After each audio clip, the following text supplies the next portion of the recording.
Hej kluci, ty vole, já už fakt cípám. A blížíme se k 5. křížku, kde byl pochován Boston Kerry Bostonův John Brown první. Který nezvlád náš výstup. Ano, tady je jeho kříž, který jsme museli... A co to vítá?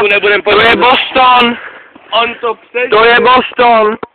A je pryč. Asi si ho nechal, nebo A je v píči, vole, už ho neuvidíme, to jsme v prdeli pěkně nahraný, skurvený. Tak to už nebude potřebovat ten hrob.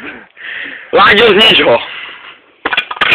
A je v prdeli i Boston, i jeho kříž. I jeho památka. Tak čau, my to jdem dál. Jsme skroucení úplně cestou. Podíváme se na posledního Jima. Jim je úplně vyčerpán.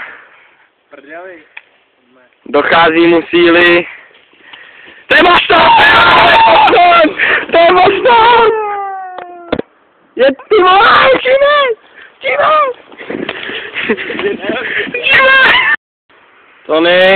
Tony, pojď! Jožu! Jsem tu jen já a Tony. Je Boston! Ne! To je Boston, Tony, kde jsi?